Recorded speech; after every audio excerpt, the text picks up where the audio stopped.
Mapagpalang araw sa mga kapasta natin na nakikinig. Sana ay mapakinggan nyo ito at magustuhan. June nga po pala, isang gwardya.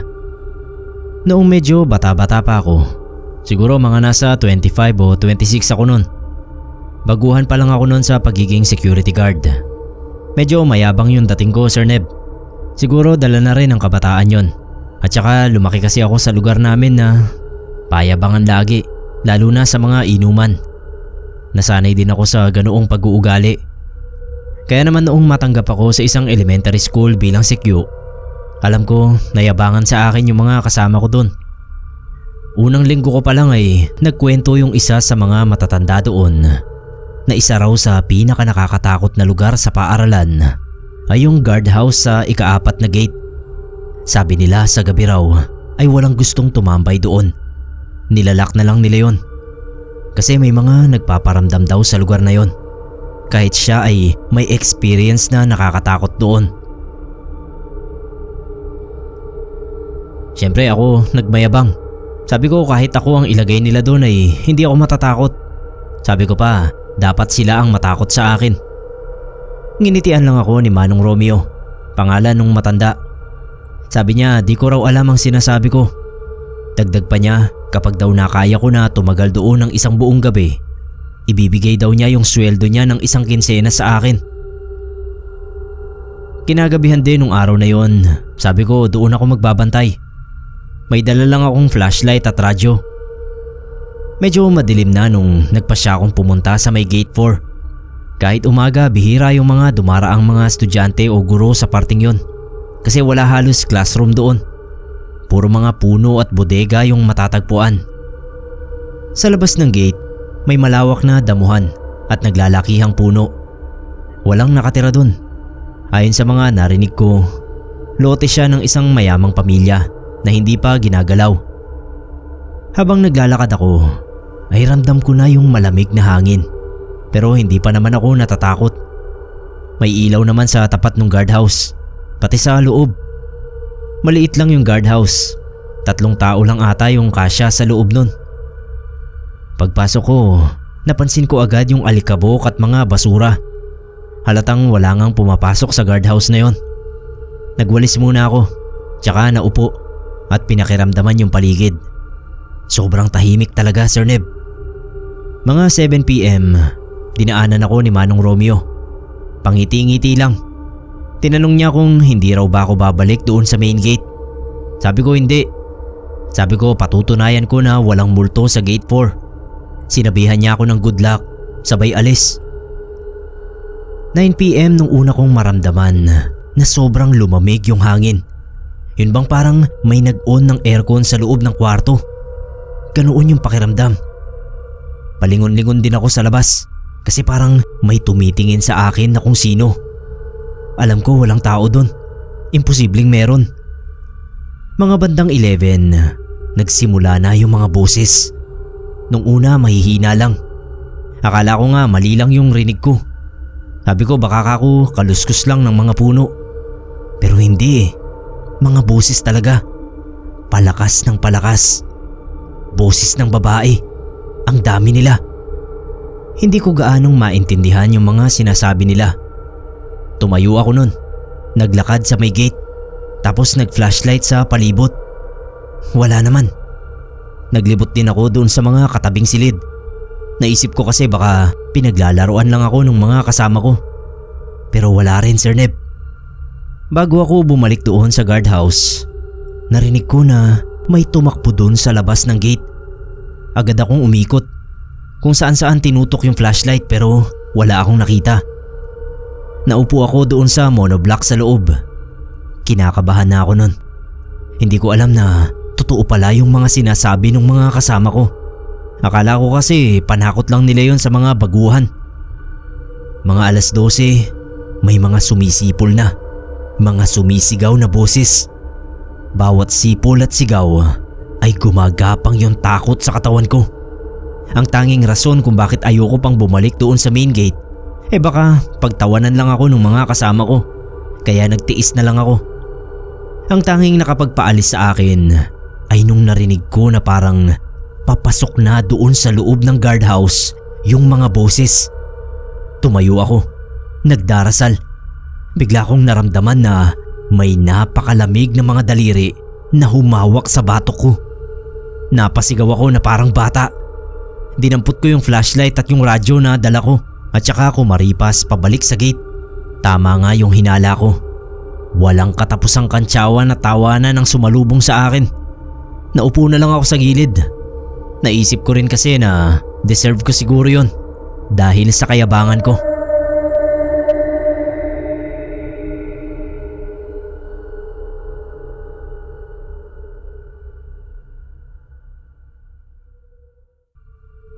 Hello Sir Nebkero. Ako nga pala si Andre. Isa akong gwardiya sa farm ng mga amo ko. Kasama ko rito yung pamilya ko dahil dito rin sila nagtatrabaho. 4 kaming gwardiya na nagsishifting sa maghapon. Kwento ko lang yung nangyari doon sa dati naming kapalitan na medyo may kasakiman sa katawan kaya kinarma. Tawagin na lang natin siyang Bong. Si Bong nanggaling din naman sa agency kung saan kami nanggaling noong 3 ko pang kasama. Bale, pinalit lang siya doon sa isa sa amin na nag-resign dahil kinuha ng kapatid para makasosyo sa negosyo. So itong si Bong ang pinakabago sa aming 4. Siya rin yung pinakabata. College dropout yata o nakatapos ng senior high. Hindi ko na maalala. Basta wala pa siyang 25. Ang kasama ni Bong sa duty ay tawagin na lang nating Mark. Yung si Mark ang nagpapaliwanag sa kanya ng mga gagawin namin dito sa farm. Sabi ni Mark, nakakayamot daw turuan si Bong kasi parang aso. Ang dali raw mawala sa focus. Nagsasalita pa raw siya ay may ituturong kung ano para lang itanong kung ano yun. Napikon na nga raw siya kasi ini-interrupt yung pagsasalita niya. Kaya sinabihan niya na manahimik muna at makinig. Nanahimik naman daw nga pero mukhang hindi nakinig dahil sige sa kaka-cellphone. Kabukiran itong farm ng mga amo namin. Siyempre at may mangilan-ngilan na hiwaga rin na nangyayari dito. Minsan na kaming nanghabol ng aso na umaaligid sa manukan. Sa gulat namin ay tumalon sa bakod na nasa 15 talampakan yung aso. May sinasabi ring babae raw na umiiyak pero hindi ko pa naman naranasan yon. Pero kahit may mga ganyang kababalaghan dito ay safe naman kami. May nagbabantay kasi sa farm na isang puti at gintong ahas na siyang pumoprotekta at nagpapaasenso sa negosyo ng mga amo namin. Nakita na namin yung ahas na yun kaya naniniwala kami na totoo yun. Kulay ginto talaga yung ilang patse ng kaliskis niya. Maliit lang naman yung ahas, Sir Neb. Gabraso lang ng 1 taong gulang na bata at wala pang 4 na talampakan yung haba. Palaboy-laboy lang yun dito sa farm. Sabi ng mga amo namin ay wag daw naming gagalawin dahil bantay nga yun. Wala naman ni isa sa amin ng mga kasama ko ang nagtangkang gumalaw doon sa ahas na yun kasi magugulat ka na lang kapag nakita mo. Bigla na lang kasing lumilitaw at bigla ring nawawala. Sumisiksik kung saan-saan. Mukha lang talaga siyang karaniwang ahas pero ang ganda ng kulay. Ilang beses na namin tinangkang kunan ng picture yon pero panay liwanag lang yung nakukuha namin. Hindi rumerehistro sa camera yung mismong ahas kaya paniwala kami na mahiwaga talaga yon. Tapos eto pa lang si Bong ay may kawalang yaang ginawa. Nung makita niya yung ahas ay hinuli niya at inuwi sa probinsya nila noong minsang off niya. Sir Neb, hindi namin alam na kinuha niya yung ahas. Inamin lang niya noong nagkandaletse-letse na yung buhay ng pamilya niya. Nagsunod-sunod yung pagkakasakit at kamatayan sa kanila.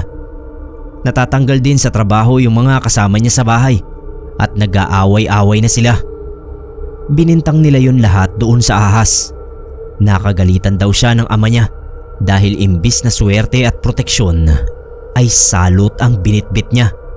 Sa pag-aaway na yon at sa galit daw ng ama ni Bong ay tinaga niya yung ahas. Nung maputol yung ahas ay bigla raw nanigas yung tatay ni Bong. Na-stroke bigla.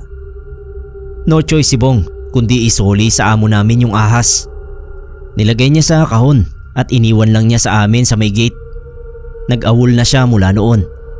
Hindi naman namin alam na ahas pala yung laman noong kahon dahil binigay lang namin sa amo namin kasama nung sulat niya na pag-amin at paghingi ng tawad.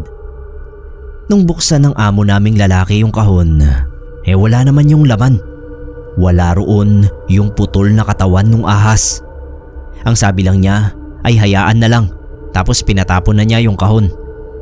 Sir Neb, nagulat kami kasi akala namin wala siyang pakialam sa nangyari sa bantay nila at pampaswerte. Makaraan ng ilang linggo ay nakita ng mga kasama ko yung ahas. Pagala-gala raw sa may damuhan. Buhay na buhay. Lalo kaming naniwala na mahiwaga yung ahas na yun at lalo naming pinangilagang galawin. Si Bong naman, ewan ko kung nawala na yung malas nila. Kung bakit kasi napagsabihan na ay nag-interes pa sa pag-aari ng iba. Naturingan pa man ding gwardya.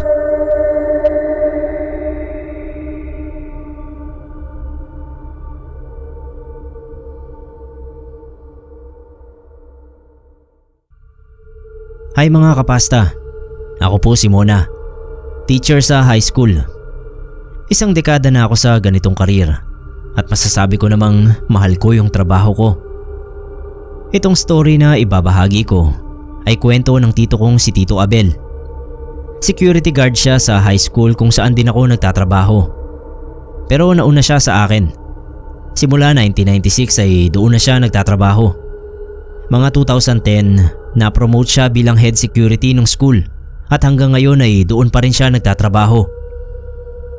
Noong unang taon ko sa school na yon, isa sa mga bilin niya sa akin ay wag daw akong magpapagabi sa school, lalo na doon sa parte kung saan naglalakihan yung mga puno. Nung una ayaw niyang sabihin yung dahilan kung bakit, pero nung tumagal ay nagkwento rin si Tito Abel. Matagal na raw itong nangyari, hindi pa raw siya noon head security, kaya bago pa mag 2010. Gabi raw noon yung shift niya. Katatapos lang daw umulan noon ng malakas kaya sobrang maputik yung mga daan, pati yung hallway may mga tira pang tubig. Mag-isa lang na naglilibot noon si Tito Abel. Galing na siya doon sa room ng mga 4th year high school at kabababa niya lang galing sa 3rd floor nang makarinig siya ng kung anong gumagalaw galing doon sa mga puno. Akala niya raw magnanakaw ng mga teenager. Noon daw kasi ay lagi silang may nahuhuling mga bata na nakatira malapit lang sa school. Nag-o-over the backod tapos magnanakaw ng mga valuables galing sa kung saan-saan. Mabilis daw na lumapit doon si Tito. Muntik pa nga raw siyang madulas sa putik. Inikot niya yung flashlight sa lahat ng puno na nandoon. Kahit sa itaas daw kasi magaling talagang magtago yung mga magnanakaw. Pero Sir Neb, wala siyang nakita. Sabi niya sa sarili niya, baka raw pusa lang na naligaw. Naglakad na siya pabalik. Tsaka niya narinig yung mahinang iyak ng isang babae. Umiiyak daw ito sa katahimikan ng gabi. Walang ibang tunog, kaya litaw na litaw daw yung iyak. Yung boses parang boses ng isang dalaga. Naisip agad ni Tito, baka estudyante ng school. Hindi pa raw nun pumapasok sa utak niya yung takot. Tumigil muna si Tito at pinakiramdaman kung saan nanggagaling yung tunog. Sinundan niya yon habang nagsasalita. Tinatanong niya yung umiiyak na dalaga kung okay lang ba siya para raw pakalmahin ito. Nung mailawan niya yung umiiyak, nakaupo raw ito sa puno, nakatago, kaya yung paa niya lang yung nakikita ni Tito. Patakbo na raw na lumapit noon si Tito. Nung malapit na siya, tumayo ito at saka nagpakita kay Tito. Hinding-hindi niya raw inaasahan yung nakita niya nung gabing yon. Sir Neb, imbis na dalagang babae, isang lalaki yung tumambad sa kanya. Kalbo, walang damit, kasi kita raw ni Tito yung ari ng lalaki, kaya hindi siya pwedeng magkamali. Sabi niya pa, yung mata daw ng lalaki kumikinang na berde. Tapos yung mga daliri sa kamay, sobrang hahaba. Umiiyak pa rin yung lalaki at boses babae pa rin siya. Natigilan si Tito, mga ilang segundo. Tsaka siya tumalikod at tumakbo pabalik. Iniwasan niya yung mga puno at malalalim na putik. Saglit siyang lumingon. Nakita niya na humahabol sa kanya yung umiiyak na lalaking kalbo. Noon lang daw siya natakot ng ganoon sa buong buhay niya. Isa lang ang naisip ni Tito na pwedeng takbuhan, yung malapit na chapel sa tapat ng ICT room. Mas binilisan niya pa raw at nung marating niya yung chapel, pumasok agad siya. Nagsara ng pinto. Sumilip siya sa bintana.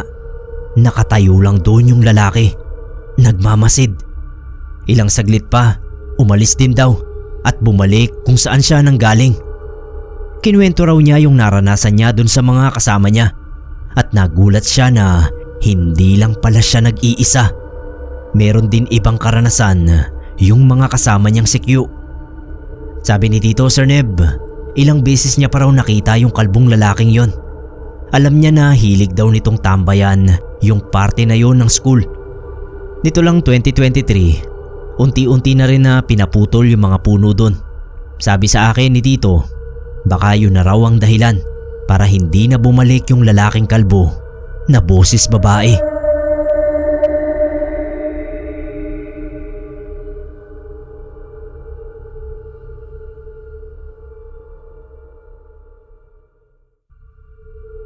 Ang nagkwento nito ay isang kakilala na pinagsisisihan ng malaking kasalanan na nagawa niya maraming taon na ang nakakaraan. Tawagin na lang natin siyang Odette. Kapitbahay ko si Odette, Sir Neb, dito sa apartment na inuupahan ko sa Maynila. Pareho kaming mag-isa ng nangungupahan. Pero ako naman kasi ay may pamilya sa Baguio na paminsan-minsan ay inuuwian ko o kaya ay binibisita ako. Si Odette naman solo talaga. May mga magulang siya at kapatid pero asawa at mga anak, wala. Sa pagkakaalam ko ay nasa 50s na si Odette. Nagtatrabaho siya bilang gwardiya sa isang BPO company. Pero bago roon ay marami na rin siyang napasukan na kumpanya. Halos 30 years na raw siyang security guard at baka sa ganoong propesyon na siya magretiro. Sir Neb, may itsura si Odette. Kahit may edad na ay makikitang talagang maganda siya nung kabataan. Fit pa rin siya sa edad na 50 plus. Nakakapagtaka tuloy kung bakit single pa rin siya. Minsan ay hindi ako nakapagpigil at naitanong ko yun sa kanya. Kako kung wala ba siyang balak na mag-asawa. Natawa na lang siya. Tapos sabi niya wala raw siyang swerte sa pag-ibig. Napansin ko noon na parang ilag siyang pag-usapan yung tungkol sa love life niya. Kaya hindi ko na pinush. Pero isang araw ay kinausap niya ako ng masinsinan dahil may isi-share daw siya bilang kami yung madalas na magkwentuhan. May mga naging boyfriend naman daw siya. Kadalasan ay empleyado ng establishment kung saan siya assigned o kapwa si Q. Pero lahat ng yun ay hindi nagtagal sa kung ano-anong dahilan. Hanggang sa makilala niya si Greg. May mataas na katungkulan daw si Greg sa kumpanya na malapit sa pinapasukan niyang mall noon. Nanligaw sa kanya. Natural, sinagot niya. Nahulog siya ng husto kay Greg, Sir Neb, dahil napaka maalalahanin at maasikaso sa kanya. Bukod pa roon yung pinaulanan siya ng regalo at pinansyal. Binahay siya ni Greg at doon niya nalaman na kabit pala siya. May asawa at isang anak si Greg, pero bulag na bulag siya sa pagmamahal sa kanya at kasama na rin daw yung pagiging mayaman nito. Umaasa siya na iaahon siya ni Greg sa kahirapan, kaya kahit kabit siya ay hindi siya nakipaghiwalay. Lalo naman siyang inalagaan ni Greg dahil nga pumayag siyang maging kabit. Lalo rin niyang nakita kung gaano ito kayaman. Doon lumakas yung kagustuhan niyang mapangasawa ito sa kahit na anong paraan. Sir Neb, pinakulam daw ni Odette yung asawa ni Greg. Pinagpakasakit niya na hindi mahahalata na siya yung may gawa. Nagkasakit sa matres yung babae, nabulok at namaho. Cancer ang sinasabi ni Greg kapag nagkakausap daw sila. Pero hindi niya alam na si Odette talaga ang may kagagawan noon. Pero ang kinatatakot daw niya ay nang sabihin ni Greg na 2 months pregnant pala yung asawa niya at yung fetus ay kasamang nabulok ng matres. Hindi raw malaman ni Odette kung paano hihingi ng kapatawaran sa Diyos dahil sa pangyayaring yon. Wala naman daw siyang intensyon na pumatay ng bata. Ang gusto lang niya ay yung asawa nito ang mawala. Hanggang sa mamatay nga yung asawa ni Greg. Asang-asa si Odette na siya yung pakakasalan. Tapos nalaman niya na hindi lang pala siya yung kabit nito. May isa pa pala itong kabit na hasyendera at yun ang pinalit ni Greg sa misis nito. Makaraan lang ang 1 taon. Iyak daw siya ng iyak noon kay Greg pero hindi naman niya ito masisi. Dahil bakit nga naman ito pipili sa isang lady guard kung meron namang hasyendera? Kalaunan ay naghiwalay rin sila at nagkalimutan. Makaraan ng ilang taon ay may nakilala siyang lalaki. Napakakasalan na dapat siya. Pero Sir Neb, 3 beses na siyang nakunan. Gustong gusto pa naman daw magkaroon ng anak nung lalaking yon. Pero hindi niya maibigay kaya naghiwalay din sila. Hindi lang niya masabi roon na baka karma sa kanya yung nangyayari dahil may pinapatay siya ng mga inosente. Hindi raw nawawala sa isipan ni Odette yung nagawa niyang yon. At bilang pagsisisi ay hindi na siya nakipag-boyfriend ulit. Tinanggap niya na lang daw sa sarili niya na kapalaran niyang tumanda na nag-iisa dahil kahit anak ay hindi siya biniyayaan. Para sa kanya ay karma rin yon dahil matres ng isang kapwa babae ang pinasira niya. Iyak ng iyak si Odette matapos niyang ikwento sa akin yan, Sir Neb. Ang tagal daw niyang kinimkim sa kalooban niya yan. Pero dahil nasabi na niya sa akin, medyo nagluwag yung pakiramdam niya. Sa totoo lang ay medyo urat ako sa ginawa niya. Pero hindi ko na lang sinaboses dahil halata naman talagang nagsisisi na siya. Sana lang ay tanggapin ng langit yung pagsisisi niyang yun.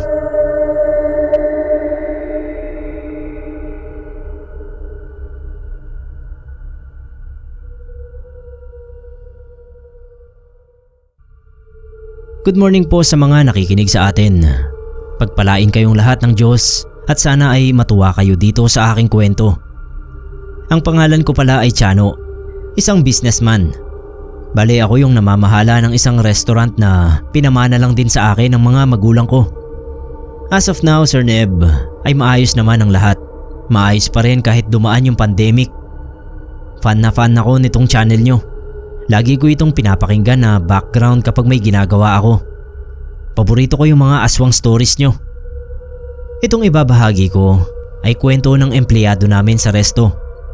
Itago na lang natin siya sa pangalang Raul. Nasa early 30s na itong si Raul. Security guard siya. Halos 3 years na rin siyang nagtatrabaho sa amin nang mangyari itong kababalaghan sa kanya. Namatay daw yung best friend niya na nasa probinsya. Sobrang malapit daw sila ng kaibigan na ito. Sabay silang lumaki. Sabay na nag-high school. Basta halos lahat daw ng bagay noon ay ginagawa nila ng sabay. Para na raw silang magkapatid. Kaso nung magkaroon ng magandang oportunidad ay lumipat daw si Raul dito sa Bulacan. Paminsan-minsan pa rin naman daw siyang umuuwi para dumalaw. Pero habang tumatagal ay dumadalang na ito ng dumadalang hanggang sa halos 8 taon na rin silang hindi nagkikita nung kaibigan niya.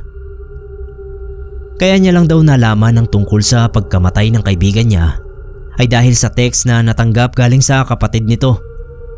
Nung mga panahon na yon ay medyo kapos sa pera itong si Raul. Nanganak yung misis niya kaya halos wala siyang pera nun. Nagpasya siya na hindi muna umuwi sa probinsya para makita sa huling beses yung kaibigan niya. Rason niya baka maintindihan naman daw nito dahil kapos na kapos nga siya sa pera. Hindi siya nag-file ng leave. Nagtuloy siya sa trabaho. Isang beses nga ay nakaupo si Raul sa harap ng resto namin nung may pumasok daw na lalaki sa loob. Hindi niya nakita yung muka pero parang pamilyar daw ito sa kanya. Umupo ito pero hindi nag-order. Nakatalikod lang. Si Raul daw, Sir Ned, nung oras na yun ay matindi na yung kabog sa dibdib. Hindi niya raw maintindihan kung bakit pero parang kilalang kilala niya yung likod ng ulo ng lalaki. Ilang beses daw siyang nagdalawang isip kung lalapit ba o hindi. Pero mga ilang minuto pa ay nilakasan niya yung loob niya. Dahan-dahan siyang naglakad palapit at pasimpleng sinilip yung itsura ng lalaki. Hindi raw siya pwedeng magkamali. Yun daw ang best friend niyang nakaburol sa probinsya. Sumigaw siya ng sobrang lakas. Wala ako nung panahon na yon sa restaurant, pero sabi nung ibang empleyado nagulat daw sila na sumisigaw si Raul sa harap ng mesa na wala namang tao. After nung shift niya nung araw na yon, kinausap niya ako. Sabi niya hindi raw kakayanin ng konsensya niya na hindi talaga umuwi sa probinsya. Kaya rin daw siguro pinapakitaan siya nung kaibigan niya ay dahil nagtatampo ito sa kanya. Pumayag naman ako, Sir Neb. Isang linggo din siya doon sa probinsya.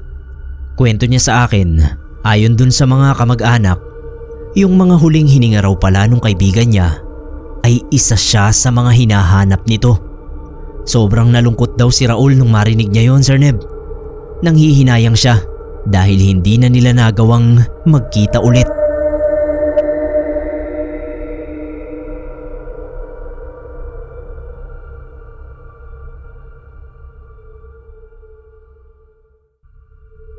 Magandang araw po sa ating lahat. Ako pala si April. Matagal na ako nakikinig sa inyong channel pero ngayon lang ako magbabahagi ng kwentong katatakutan. Ito po ay mga karanasan ng Tito Felix ko. Isa siyang security guard sa isang condominium building sa sentro. Sa loob ng 15 years na paglilingkod doon ni Tito ay nakaipon na siya ng mga kwentong katatakutan na binabahagi naman niya sa amin kapag may pagkakataon. Narito po yung ilan sa mga naranasan at nasaksihang kababalaghan ni Tito. Noon daw bago pa lang si Tito sa trabaho, parang napaglaruan siya ng maligno. Inutusan daw siya na mag-ikot sa 3 floor sa itaas dahil yung kasama niya ang mag-iikot sa 5 floor sa baba. Hati sila pero dahil bago siya ay konti lang ang tinuka sa kanya. Sumakay na ng elevator si Tito at pinindot niya yung pinakataas na floor. Balak niya doon magsimula pababa.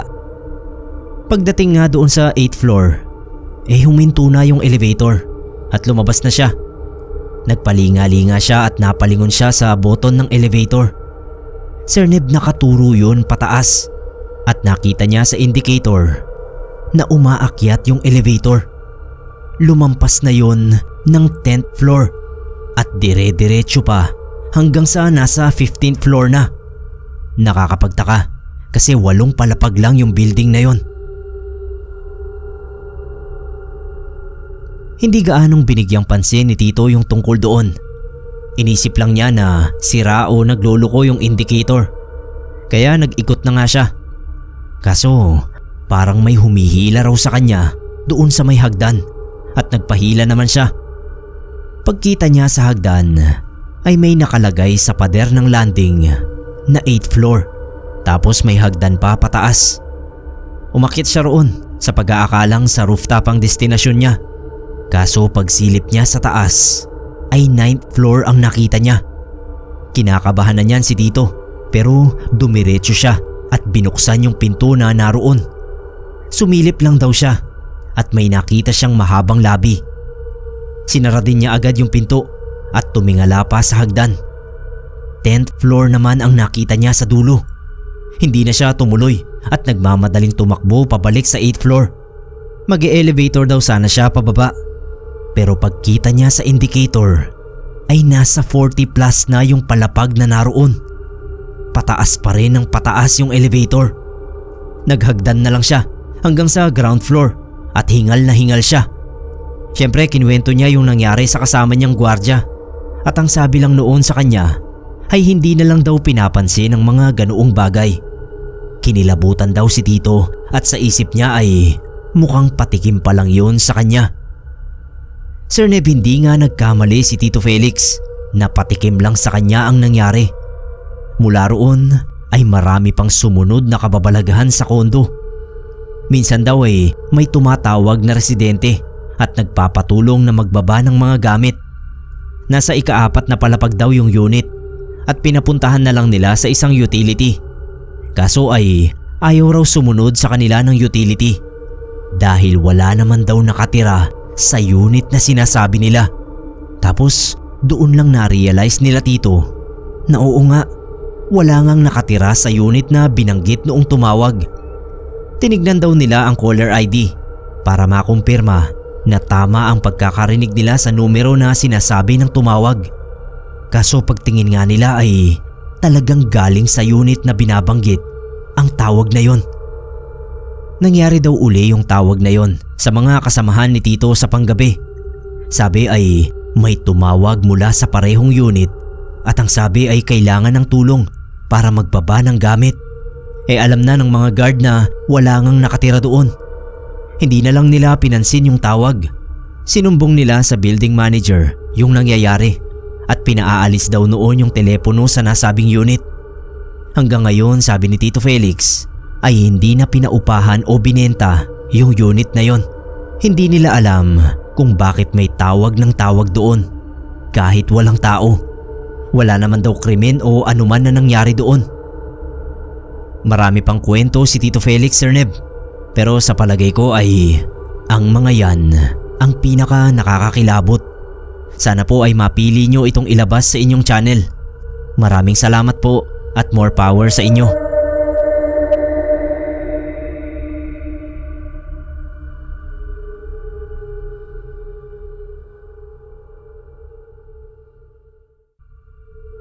Marvin na lang po ang itawag nyo sa akin. Matagal ko nang gustong ibahagi ito pero ngayon lang ako nagkaroon ng oras.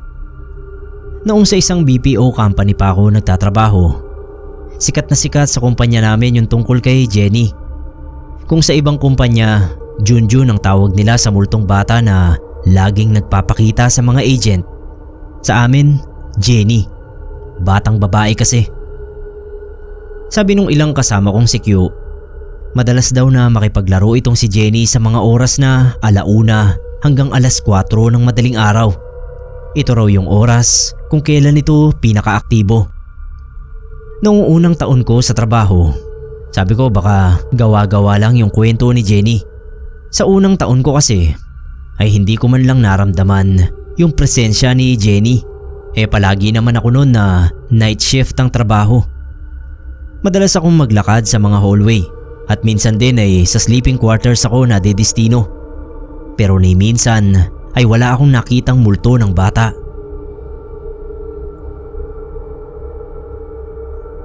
December nung nakuha ko yung hinihiling ko. Mga 3:00 ng madaling araw yon. Patapos na rin yung shift ko pagdating ng 5:00.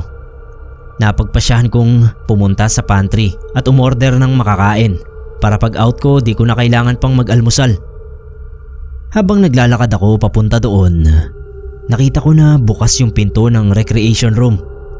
Lumapit ako at balak ko sanang isara nang marinig ko na may tumatawa sa loob. Sumilip ako saglit. Walang tao. Pero pagtingin ko doon sa pinakagilid na bahagi ng recreation room, doon sa may pabilog na upuan, may nakaupong bata na nakasando at shorts na pambahay. Mahaba yung buhok. Ang putla niya, nakangiti siya sa akin. Yung mga mata niya sa malayo parang walang mga itim. Kinabahan ako nung oras na yon. Doon ko na naisip na baka yun na yung sinasabi nilang Jenny na nagmumulto. Bigla siyang tumayo, sabay tanong kung gusto ko raw maglaro. Hindi ako nakapagsalita. Tumakbo siya ng mabilis sa direksyon ko at agad kong sinara yung pinto. Napaatras ako. Malalim yung hininga. Pinagpapawisan kahit malamig naman yung hallway. Nung kumalma ako saglit, ay binuksan ko ulit yung pinto. Wala na yung bata.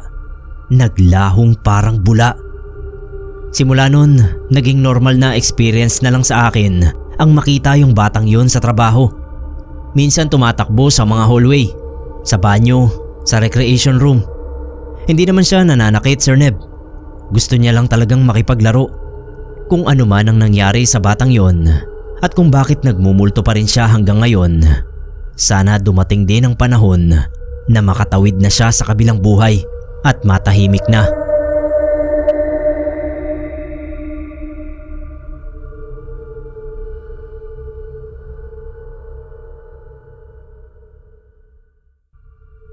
Hello Sir Neb at mga kapasta. Tawagin niyo po akong Loloy. Ang ikukwento ko ay nangyari sa isang malayong kamag-anak na itago na lang ninyo sa pangalang Val. Hindi ko na ipagtatanggol si Val, Sir Neb. Talagang hindi kagandahan ang ugali ng isang ito. Kumbaga sa magkakamag-anak ay meron talagang isang itim na tupa. Si Val ay third cousin ko na yata. Hindi naman kami naging close niyan si Val kahit na magkasing edad lang kami. Dahil siya yung dahilan ng peklat ko sa balikat. Mga bata pa lang kami noon. Nagkakarerahan kami ng bike. Bigla niyang tinadyakan yung bike na sinasakyan ko kaya sumemplang ako sa bakod na may barbed wires. Duguan talaga ako noon at sumisigaw habang umiiyak. Pero yung si Val ay pinagtatawanan lang ako habang pumipedal palayo. Konsentidor naman yung nanay niya at noong kinukompronta na ni Mama dahil tadtad nga ako ng sugat, bumanat lang ng normal lang daw ang nangyari sa akin dahil malilikot talaga yung mga bata. Namura sila ni Mama dahil may isa akong sugat na sentimetro na lang ay mata ko na ang madadali. Nagalit pa yung nanay ni Val at ang sabi ay kasalanan daw ni na Mama na pinalaki akong lampa. Wag na lang daw akong palabasin ng bahay kung ayaw nang nasasaktan ako sa paglalaro. Sabi naman ni Mama ay si Val ang wag palabasin ng bahay dahil hindi marunong makipaglaro ng patas kasi hodang makapatay ng pinsan. Humaba pa yung away nila hanggang sa hindi na sila nagkibuan magpasa hanggang ngayon. Hindi rin kami nag-uusap ni Val dahil iniiwasan ko nga rin. Masyado siyang maangas na feeling niya lahat ay kaya niyang sindakin. Kapag nagkakasalubong kami sa daan ay lumalayo na ako dahil tinititigan niya ako na parang nanghahamon ng away. Pagkalampas ko naman ay tatawa yan ng tatawa ng nakakaloko. Nako Sir Neb, kilalang si Raulo talaga rito sa amin yan. Hindi lang maireklamo dahil iniiwasan na lang ng mga tao. Feeling siga tuloy ang walang ya. Hanggang sa nakahanap siya ng katapat. Lalong yumabang yan si Val nung kuning bantay sa manuka ng isang konsehal dito sa amin. Diyos ko po, mas mayabang pa kaysa kay Konsi. Yamot na yamot sa kanya yung mga sabungero na pumupunta sa manukan. Kahit daw matagal nang kakilala ni Konsi at regular sa manukan ay hinahanapan pa niya ng ID bago papasukin. Tama naman nga yung ginagawa niya bilang siya yung gwardya. Pero yung asta raw ni Val daig pa yung may-ari. Tapos para bang yung mga pumupunta ay mga kahina-hinala o estranghero.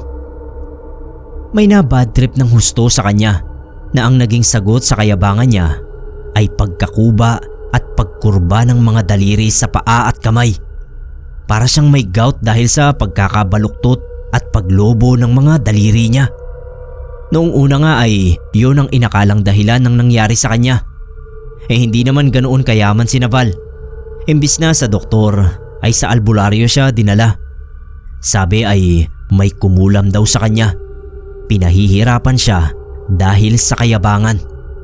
Mantakin yung ultimo albularyo gusto niyang buntalin. Hindi niya matanggap na yung kayabangan niya ang dahilan ng pagkakasakit niya. Nagpa-Gcash limos pa talaga yan para makapagpa-check up sa espesyalista. Pero mas malala naman yung sinabi sa kanya dahil cancer daw sa buto ang nangyayari sa kanya. Siyempre ayaw pa rin niyang maniwala kaya bumalik sa albularyo. Nakausap nila yung nagpakulam kay Val at ang sinabi nga ay masyado raw itong mayabang kaya hindi niya aalisin yung parusa. Payuyukuin niya daw si Val sa lupa para matutong magpakumbaba.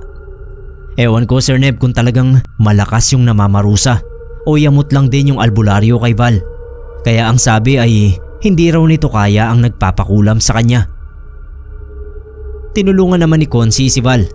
Pinagagamot sa doktor kaso ay hindi naman gumagaling. Lalo lang siyang nakuba. Kaya nabago pati paraan niya ng paglalakad.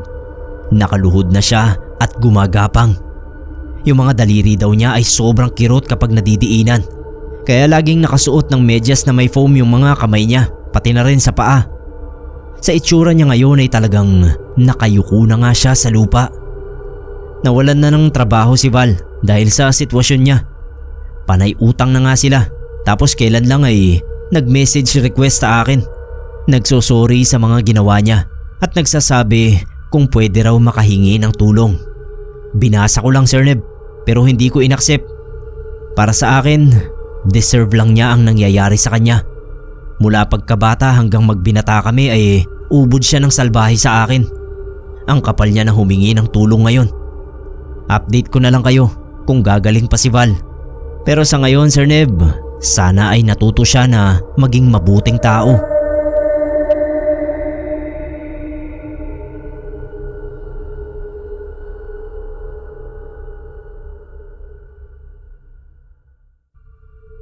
Share ko lang po yung sinasabi ni Kuya Ariel na dahilan kung bakit siya nasibak sa trabaho. Gwardiya sa isang building sa bayan si Kuya Ariel. Ilang ulit na siyang nahuli ng hepe nila na natutulog sa duty. Pero dahil naaawa sa kanya, pinapalusot siya. Kaya lang sa huli niyang duty ay may ginawa siya na hindi na mapagbibigyan ng hepe. Inabandona niya kasi yung poste niya at umuwi rito sa bahay. Pinagtutulakan namin siyang bumalik noon kahit samahan pa namin siya ni Papa. Pero ayaw talaga ni Kuya. Masisante na raw ang masisisante pero hindi na siya babalik sa trabaho niya para sa gabing yun. At yun na nga yung nangyari, Sir Neb. Hindi na binigyan ng schedule si Kuya.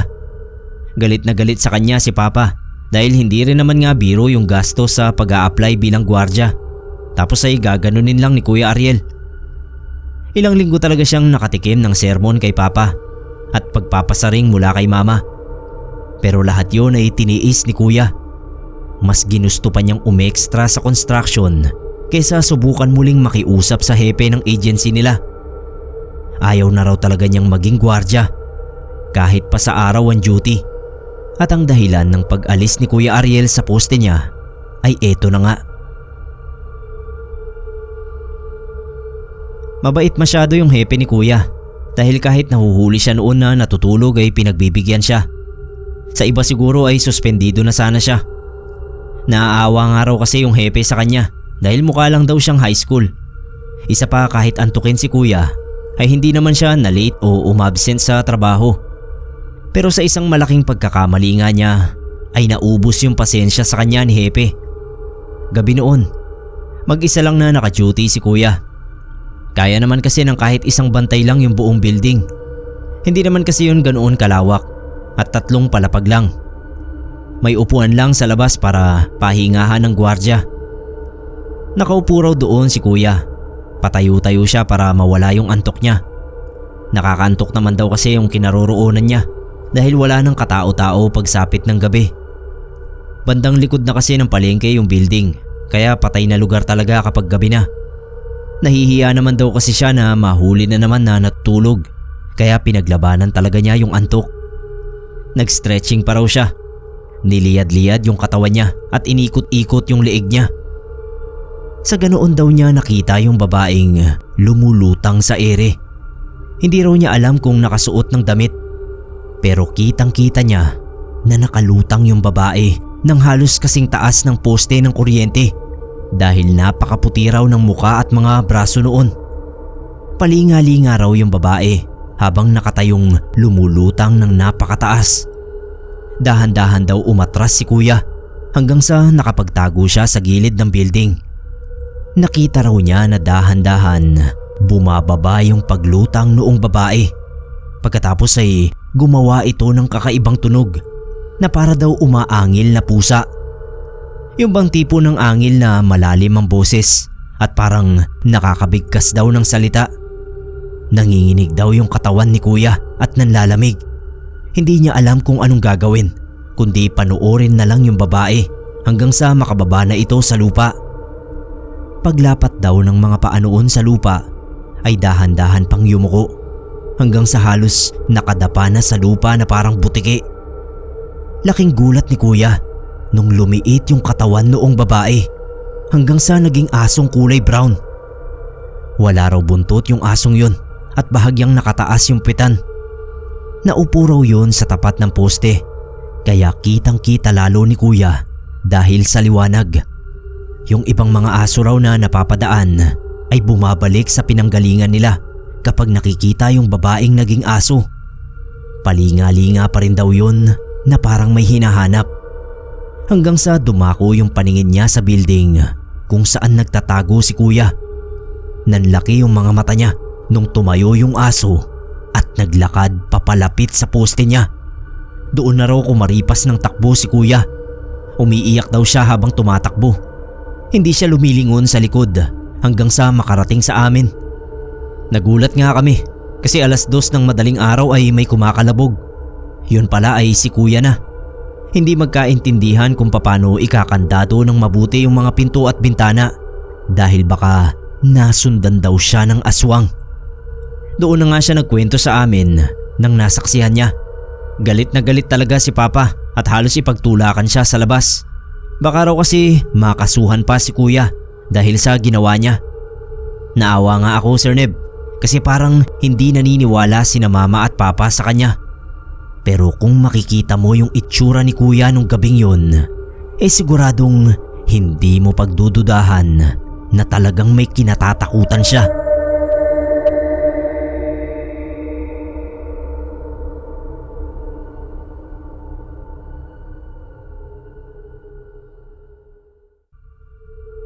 Manuel ang pangalan ko. Halos buong buhay ko ito na naging trabaho ko. Security guard. Sa dami ng napagtrabahuhan kong kumpanya, syempre marami na rin akong experience na alam kong magugustuhan ng mga nakikinig sa atin ngayon. Ang napili kong istorya ay nung minsang makakita ako ng isang kakaibang nilalang. Ganito po kasi ang nangyari, Sir Neb. Bali yung trabaho ko ay maging bantay sa basement parking ng isang hotel. Dalawa kaming magkasama doon sa duty. Ako at yung kasama kong si Ronald. 24 hours ang operasyon ng mga hotel, kaya minsan natotoka kami sa night shift. Pabor naman sa amin yung ganoon kasi mas konti yung customer at mas mataas yung sahod dahil sa night differential. January yun kung tama ang pagkakaalala ko.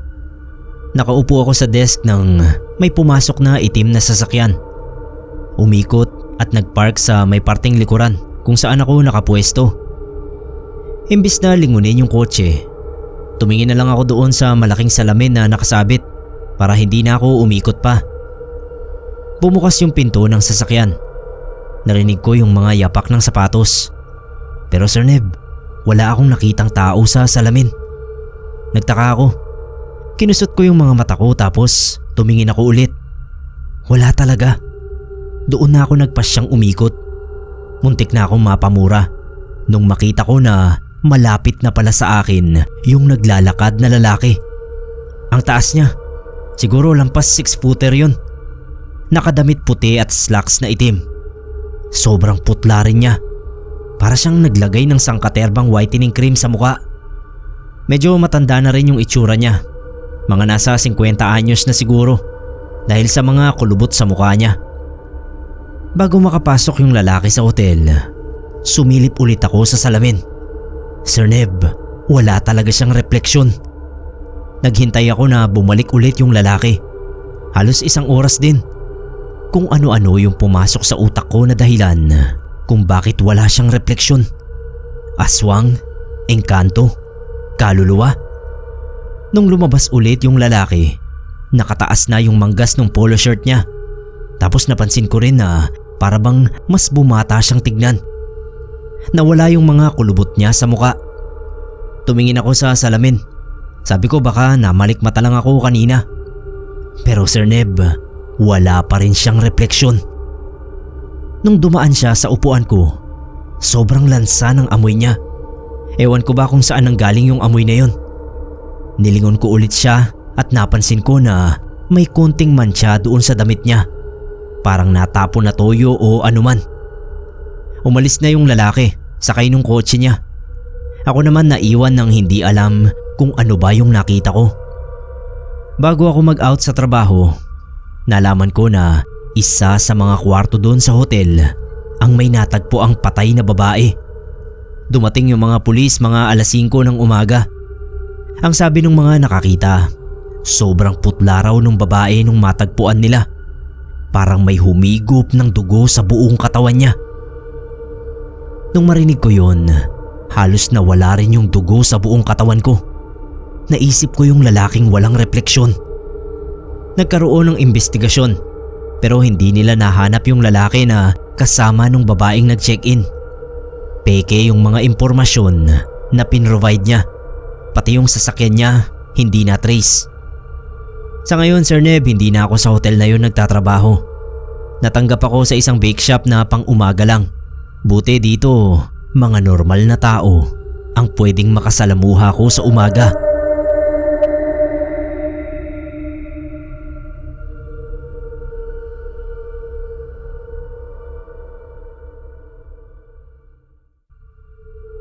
Magandang araw sa mga listeners natin dyan. Magustuhan nyo sana itong ihahain kong kwento. Nestor na lang po ang itawag nyo sa akin. Security guard po ako sa isang bangko. Matagal na ako sa trabahong ito, kaya halos lahat ata ng klaseng katrabaho ay nakasalamuha ko na. Pero ang hindi ko siguro malilimutan ay si Jojo. 2016 noong unang beses siyang pumasok dito sa bangko. Okay naman siya makisama Sir Neb. Madaldal, magaling mantrip, hindi nagpapatalo. Alam ko nagkaroon na rin kayo ng ganitong klaseng kabarkada. Yun bang gusto lagi siya ang bida sa mga usapan? Gusto lagi sa kanya nakapokus ang lahat? At isa pa siguro sa mga dapat kong banggitin sa mga ugali ni Jojo ay ang hilig niya sa mga babae. Kwento niya sa amin, may asawa siya at isang anak na lalaki. Pero kapag may nakikita siyang pagkakataon, ay hindi siya magdadalawang isip na pumatol sa ibang babae. Basta pasok sa panlasa niya ay hindi niya uurungan. Sabi nga namin sa kanya, pwede niyang ikapahamak yung ugali niyang yon. Pero hindi nakikinig sa amin Sir Neb. Feeling pogi ang gago. Kalaunan parang nakasanayan na namin yung ugali ni Jojo. Tuwing lunch break ay lumalabas kami at kumakain sa karinderya. Isang block lang yung layo nung bangko sa karinderya na kinakainan namin. Masarap na, mura pa. Gustong gusto doon ni Jojo kumain. Kasi doon din kumakain yung mga estudyante sa college sa kalapit na university. Gustong gusto niyang tumabi sa mga babaeng estudyante. Sabi ko nga hindi magtatagal at may magrereklamo dito kay Jojo ng harassment. Yun pala mas matindi pa ang mangyayari sa kanya. Sabay kami nun kakain ni Jojo. Pagpasok namin, nakita agad ni Jojo yung mag-isang estudyanteng babae na nasa dulo. Sabay kaming umorder. Naupo ako doon sa gilid. Si Jojo syempre tumabi doon sa babae. Habang kumakain napapansin ko na salita ng salita si Jojo. Hindi ko naman marinig yung saktong sinasabi niya. Pero alam ko naiinis na yung babae. Nagiging agresibo na si Jojo. Halos dumikit na yung mukha niya sa liig ng babae habang nagsasalita. Lumalayo yung babae pero si Jojo lumalapit pa rin. Na-corner yung babae. Wala na siyang uusugan pa. Inakbayan siya ni Jojo sabay hinalikan sa pisngi. Sir Neb, sumigaw yung babae. Tumayo na rin ako kasi mali na yung ginagawa ni Jojo. Tinulak ng babae si Jojo. Sinabunutan at saka tumakbo palabas ng umiiyak. Bumalik kami sa bangko na pinagsasabihan ko si Jojo. Talagang sinasabon ko siya ng mura kasi maling-mali yung ginawa niya. Talagang harassment na yon. Sabi niya akala raw niya kasi ay nagpapakipot lang yung babae kasi hindi naman daw ito tumatanggi. Naghintay kami ng report sa pulis pero wala naman. 3 araw ang lumipas. Absent na si Jojo. May sakit daw. Lumipas yung 7 araw at hindi na pumasok sa bangko si Jojo. Ako na mismo yung pumunta sa bahay nila. Pagdating ko doon ay sinalubong ako nung asawa niya na halos maiyak nung makita ako. Hindi niya raw alam ang nangyayari kay Jojo. Bigla na lang daw itong dinapuan ng sakit. Hindi makatayo sa kama. Hindi maigalaw yung paa dahil sa pamamaga. Pumasok ako sa kwarto. Inabutan ko yung kalagayan ni Jojo. Lahat ng parte ng katawan niya namamaga. Para siyang naging lobo. Yung mukha niya halos hindi ko na makilala. Yung mga labi niya halos pumutok na. Imbis na sa ospital ay sa albularyo daw siya dinala. Ang sabi ng manggagamot ay nakulam daw si Jojo. Si Jojo mismo ang nagsabi na noong sinabunutan daw siya ng babae, Sigurado raw siya na may nakuhang buhok sa ulo niya. Malamang yun ang ginamit para tumalab yung kulam. Imposible raw na matanggal ito nang hindi yung mismong mangkukulam ang magtatanggal. Kapag lunch break sa trabaho, nagtatanong-tanong ako sa mga estudyante na nagagawi doon sa karinderya. Pero hindi ko na nahanap yung hinaras ni Jojo. 2 buwan ang lumipas, Sir Neb, at namatay din si Jojo. Malungkot man na pangyayari, siguro maging aral na lang ito sa lahat ng makakarinig. Huwag ka basta-bastang gagawa ng katarantaduhan sa mga taong hindi mo naman kilala dahil hindi natin alam kung anong klaseng ganti ang kaya nilang ibigay sa'yo.